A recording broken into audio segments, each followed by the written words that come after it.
Welcome back to another episode of the Massage Expert Wellness Lab. Products, y'all. Who's that knocking at my door? Massage expert for that sore. Who's that knocking at my door?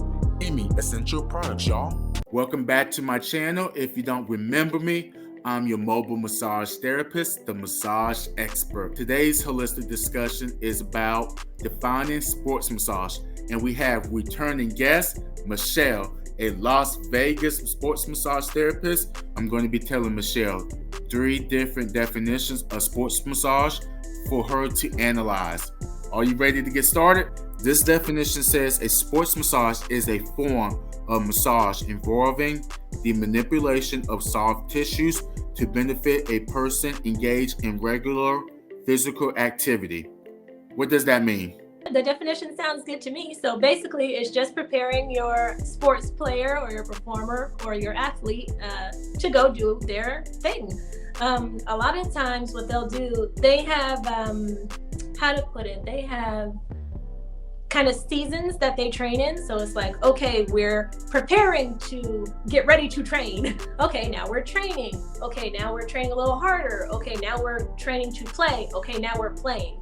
That's generally how most of the sports work, or the competition, same thing. And there's moments where they can get massage and there's moments where they can't. Basic definition is you're getting them ready to play or you're recovering them. So pre-sports, you're getting the blood into the tissues. Post, you're getting it out. Great analyzation, great information on the first definition. You ready for that next definition? Let's go.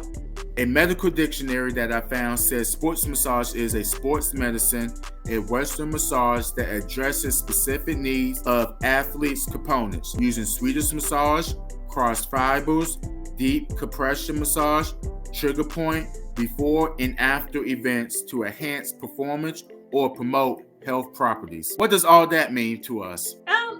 Same thing as I said in the last step. It's the same thing. They just added the word Western. They tried to Westernize it, which I don't do in my practice. I still use Eastern medicine and Western. I fuse them together in my sessions because I think everybody needs both. But yeah, so basically what that definition is saying, like, all right, it's these techniques, these specific techniques that you're going to use on this type of person so they can do this type of thing. They just kind of made it specific, but it's the same. It's all the same thing. It's just the medical version of it. They worded it up.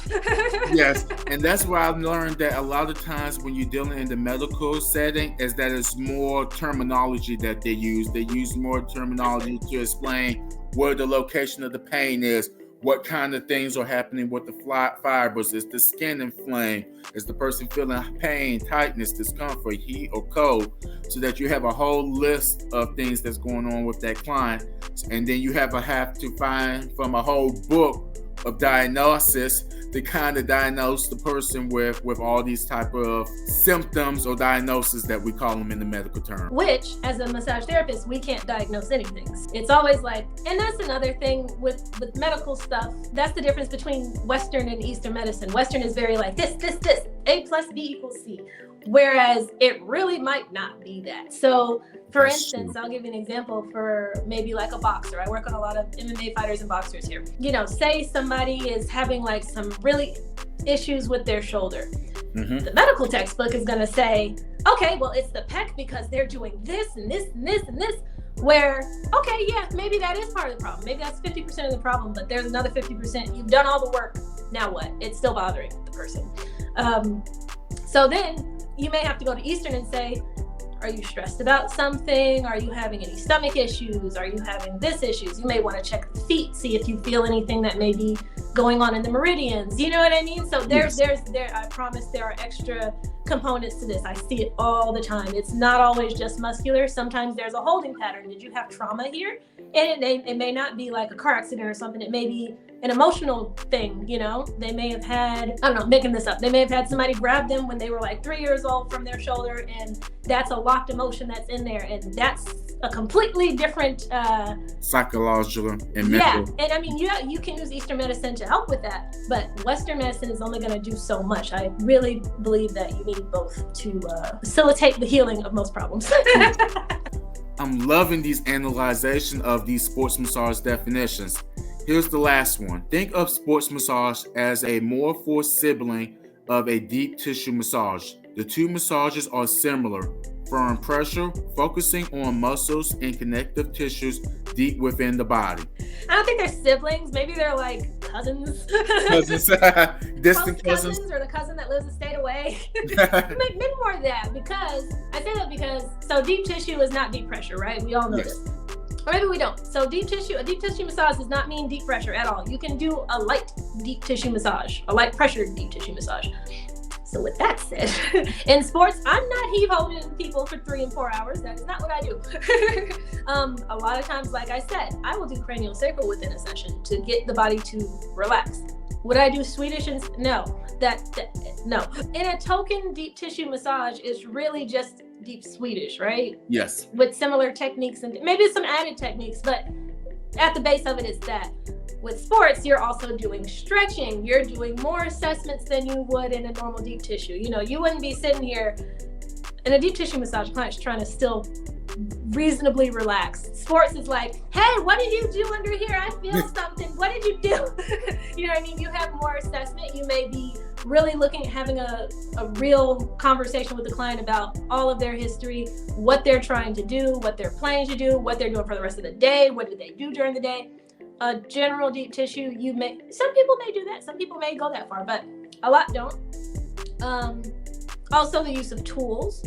Yes, you can use tools in a deep tissue massage, but I think that you use them in a different way because you're prepping the body for something different. It's way more specific. Deep tissue is general. It's like, okay, deep tissue massage, I want that. Yes. Okay, so we're gonna do deep tissue all over the body. Okay, except for maybe your legs if you're sensitive. But sports is like, okay, we're gonna go deep here. We're gonna let that chill out. We're gonna go deep here. Let me use some ice. We're gonna use some heat. We're gonna do this. We're gonna do this. It's way more specific because it depends on what the person is doing. You know, it's not general, and it may not even be a person. If I'm sitting on the sideline somewhere on a field, a player may come to me for like 5 minutes and say, "This hurts. Can you do something real quick?" I'm not gonna sit here and be like, okay, let me effleurage and let me do this and let me just see. No, it's like, okay, this, okay, run. Okay, come back, run. And again, this depends on the practitioner as well, because we all work so different, but that's my take on it. Hi Alfonso, this is Monica Cotter, owner of Under Construction Fitness. How can I use essential oils in my business? Are there specific ones that can be used for sore muscles? Orange spice is made up of organic orange, organic cinnamon, and organic nutmeg essential oils. This blend can help reduce pain, reduce inflammation, and help calm the nervous system. One way that we help businesses is by offering ME essential products wholesale, which means that you can buy our products in bulk to sell to your clients or to give away as gifts.